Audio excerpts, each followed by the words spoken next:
सत्संग जब तक इंसान आता नहीं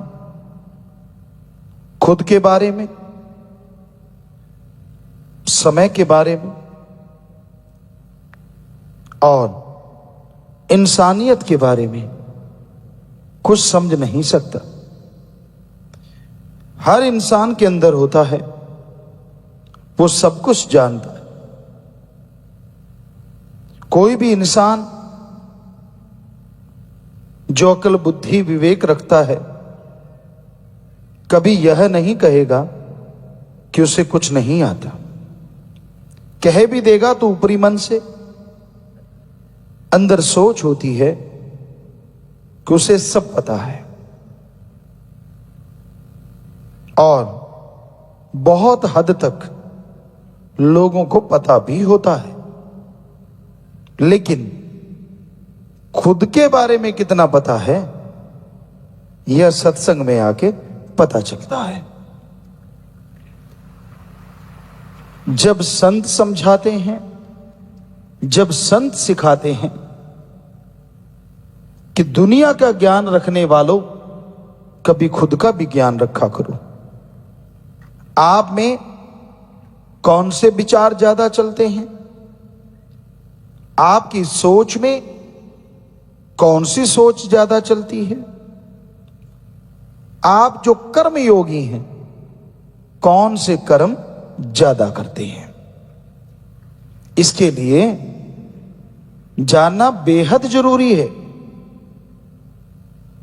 जब हम सब अपने बारे में जान लेंगे तो आत्म ज्ञान कहा जाता है। फिर वो शुरू होता है। जब तक खुद का ज्ञान नहीं तो खुद की आत्मा का ज्ञान कहां से मिलेगा। इसलिए सुबह शाम सुमरन जरूर करें। 10 मिनट सुबह 10 मिनट शाम, और कोशिश करें कि एक समय ऐसा जरूर दें जिसमें आप खुद के बारे में सोचें। 24 घंटे आप इस शरीर से काम लेते हैं, दिमाग से काम लेते हैं, क्या 5-10 मिनट बनते नहीं? खुद के बारे में सोचो, सिर्फ और सिर्फ आत्मज्ञान हासिल करो। काम अलग अलग है, कोई हार्ड वर्क करता है, कोई नींद लेके ही काम टाइम पूरा करता है, कोई बहुत मेहनत करता है तो कोई आलस्य में डूबा रहता है। पर 24 घंटे चलते तो हैं और रुकते तो नहीं। आप रुक गए इसका मतलब यह नहीं है कि समय रुक गया। समय हो गई, चंद्र सूर्य नक्षत्र ग्रह हो गए, पृथ्वी हो गई, समुद्र की लहरें हो गई, ये कभी रुकती नहीं। निश्चित समय के अनुसार ये चलते रहते हैं, चलते रहते हैं। तो आप रुको चलो, आपकी मर्जी, समय आपका इंतजार नहीं करता।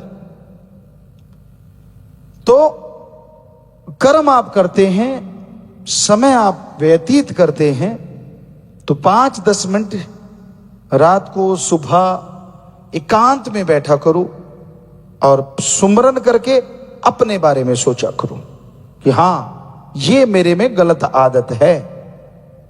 कितना अच्छा होगा अगर आप अपनी गलत आदत को खुद ही बदल डालो।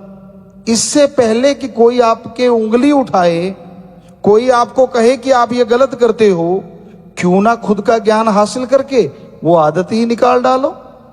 बेइज्जती भी फील नहीं होगी और आप गुणवान भी बन जाएं। किसी को कहने की जरूरत भी नहीं और आप गुणवान बनते जा रहे हैं। और ज्यों-ज्यों गुणवान बनते जाओगे त्यों-त्यों मालिक की दया में रहमत के लायक बनते जाओगे। तो आत्म बोध, आत्म ज्ञान फिर शुरू होता है जब हम अपने बारे में सोच लेते हैं। और ये हो नहीं सकता सत्संगी एक राम नाम से जुड़े इंसान को खुद का ज्ञान ना हो। अगर वो गुरु पीर फकीर के वचनों को फॉलो करे, माने, तो उसे समझ आएगी हां ये मेरे में कमियां हैं, ये अवगुण हैं और ये गुण हैं। और उनको निकालते निकालते आप गुणवान बनेंगे तो फिर आत्मज्ञान शुरू हो जाएगा। सुमरन के साथ आत्मा की तरक्की होनी शुरू होगी। जब उदाहरण अगर दें, जिमींदार भाई जितने बैठे हैं सब जानते हैं, जमीन को अच्छी तरह से जुताई करी हो, घास फूस कचरा साफ किया हो, और बरसात पड़ जाए या पानी अच्छे से लगा दो, तो फिर जो भी बीज डालोगे धरती का सीना फाड़ के बाहर निकल आएगा, लहलहाएगी फसल। पर अगर पहले ही बहुत ग्रास है, घास फूस है, जमीन उससे अटी पड़ी है, भरी पड़ी है, और कितनी भी बरसात पानी लगा दो, जो बीज डालोगे मरियल निकलेगा, क्योंकि घास फूस जितना भी है वो सारा जमीन की शक्ति को हासिल कर लेता है, और जो बीज होना चाहिए वो नहीं। तो उसी तरह आपके कर्मों का घास फूस, आपके जन्मों जन्मों का घास फूस, जो आपके भयानक कर्म हैं, जिसकी वजह से आपको अवगुण आ गए, गलत आदतें आ गई, जब अपने बारे में सोचोगे, वो आदतों का पता चलेगा, तो राम नाम से वो घास फूस साफ हो जाएगा। और फिर जैसे आपको बोला कि जमीन साफ सुथरा पड़ी है, जुताई करके रख रखी है, पानी देते हैं, बीज डालते हैं, तो झट से लहराती हैं फसलें, उसी तरह ऐसे शरीर में जो बिल्कुल साफ सुथरा है, राम नाम का बीज डालते ही वो फलना फूलना शुरू हो जाता है और आत्मा तरक्की करने लगती है। शुरुआत में किसी किसी को महसूस होता है कि उसके शरीर में से कुछ ऊपर की तरफ जा रहा है। जब गुरु मंत्र का जाप करते हैं, जब आत्मज्ञान की शुरुआत होती है, किसी किसी को, जिसका मतलब होता है कि आत्मा है जो पैर के अंगूठे से लेके सिर तक है, और वो सिमट रही है, ऊपर की तरफ जा रही है, और किसी को इसका बोध नहीं होता। आप सुमन कर रहे हैं, करते करते अचानक आपकी आंखों के सामने एक छोटा सा बिंदु, लाइट, रोशनी, दिया जैसे होता है मोमबत्ती की लो, ऐसी लौ नजर आती है।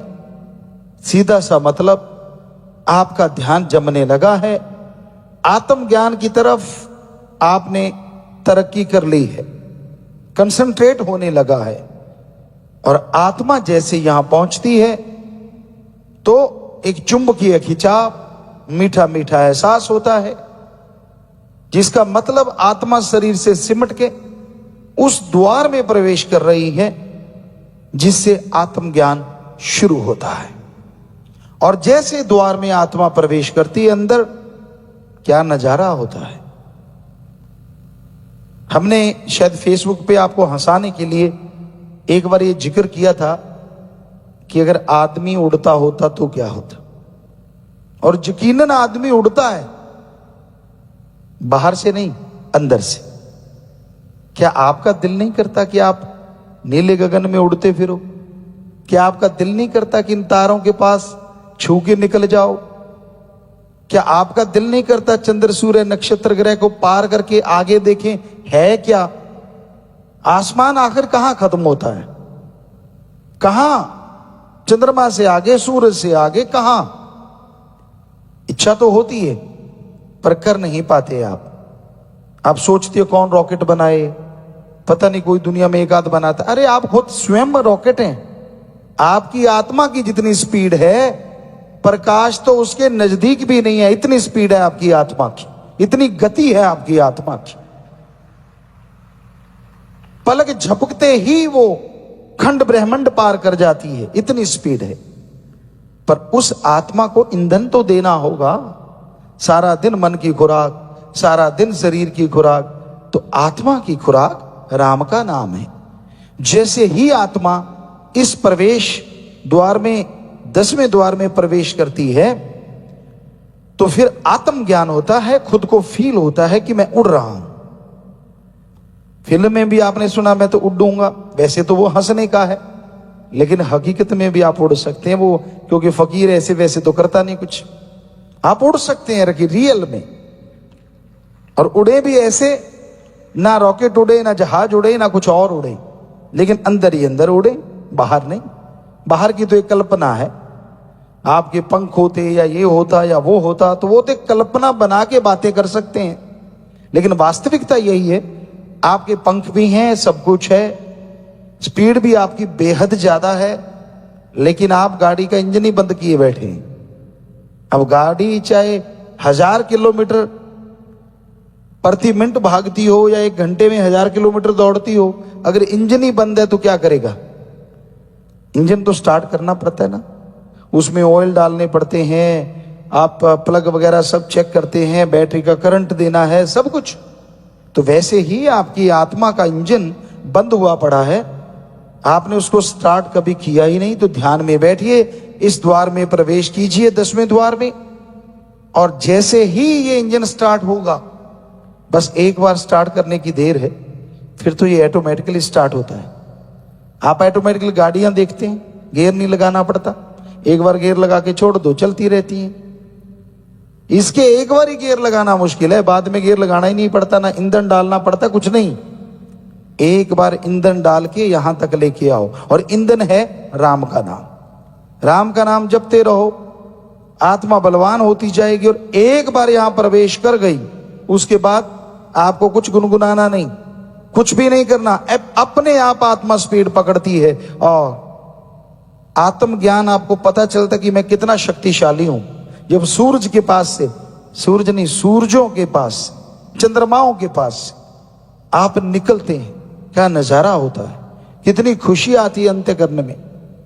और फिर आत्मा से परमात्मा का ज्ञान शुरू होता है। आत्मज्ञान हो गया, फिर भगवान का ज्ञान शुरू होता है। फिर कहती है आत्मा, ओ इतने बड़े समुद्र का मैं एक कतरा हूं।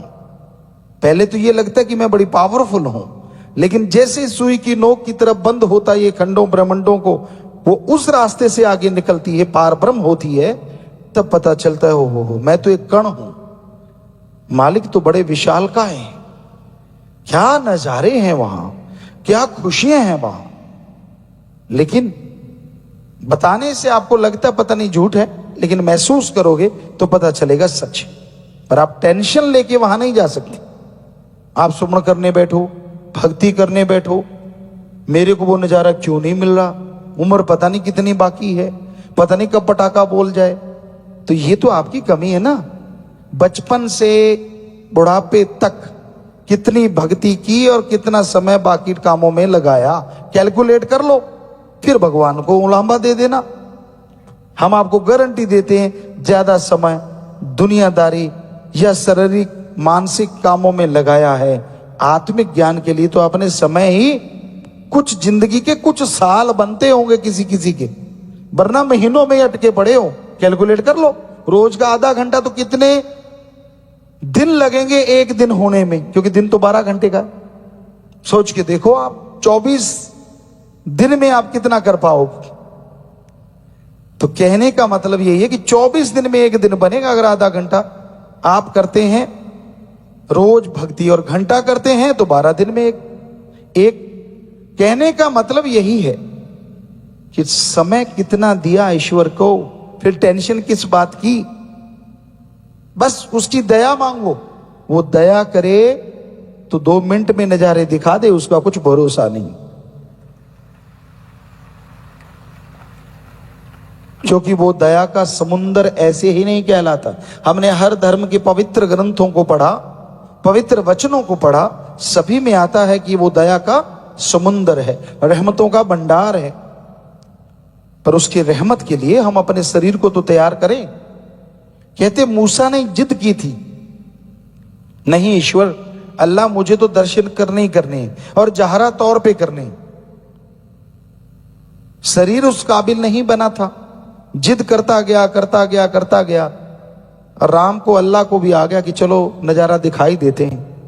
कहते सुई का जो बारीक छिद्र होता है, सुई का जो बारीक तीखापन होता है, सिर्फ उतनी जगह से दर्शनों की एक झलक दिखाई और सालों साल मूसा जी बेहोश पड़े रहे, झेल ही नहीं पाए, शरीर उसके काबिल नहीं था। तो कई बार आपको जिद होती है, मैं तो जायज मांगता हूं जी, मैं तो दर्शन चाहता हूं जी, फिर मुझे क्यों नहीं होते?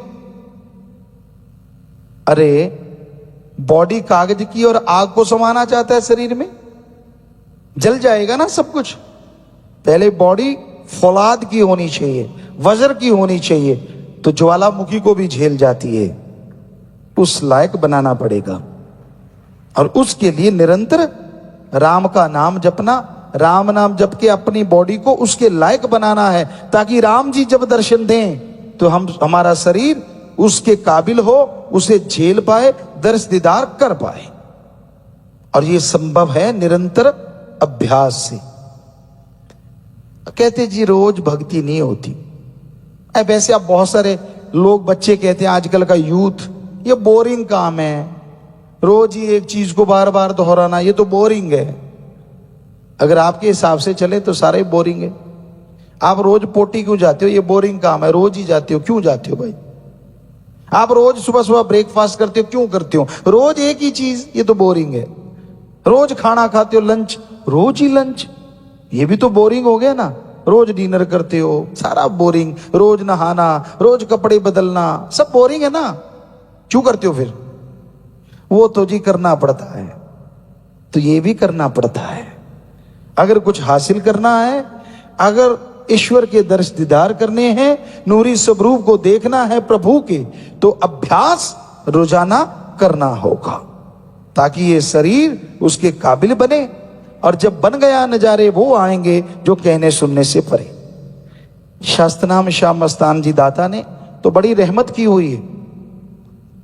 सुमरण अभी आपने इतना किया नहीं होता, भक्ति करी नहीं होती, थोड़ी भावना शुद्ध होती है, सेवा करते हो, हाजिरी सत्संग में लगाते हो, और परमात्मा दर्श दीदार देने शुरू कर देता है। कभी सपने में, कभी बुलेखा पड़ गया, कभी जहरा तौर पे, कभी कैसे।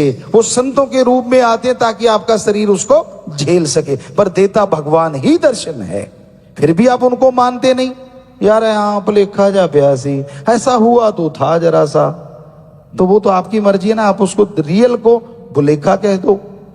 क्योंकि जो पीर फकीर सच्चा है, मालिक परमात्मा अल्लाह वाहिगुरु राम, उस रूप में आके दर्शन जरूर देता है।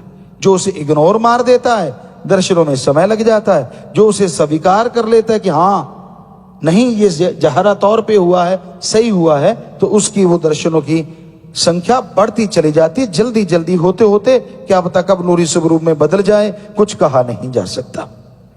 तो कितनी बड़ी छूट शास्त्र नाम श्याम मस्तान जी दाता ने भक्ति भाव में राम के थोड़े से शब्द बता के किए। लंबा चौड़ा कुछ नहीं करना, बस थोड़े से शब्द दोहराओ, शरीर को इस लायक बना लो कि मालिक जल्द से जल्द दर्श दीदार देने लगे। तो आप अमल कीजिए, भरोसा कीजिए, तो मालिक की दया में रहमत तो बरस रही है। बस देखने की आंखें बना लीजिए, एहसास कीजिए, महसूस कीजिए, और अपनी जिंदगी को संत पीर फकीरों के वचनों के अनुसार बनाते चले जाइए। अंदर बाहर मालिक के रहमो करम की खुशियों को महसूस करोगे, परिवार में खुशियां आएंगी, और जो नजारे, जो नशा, जो आनंद मिलेगा वो आप जाने या भगवान जाने।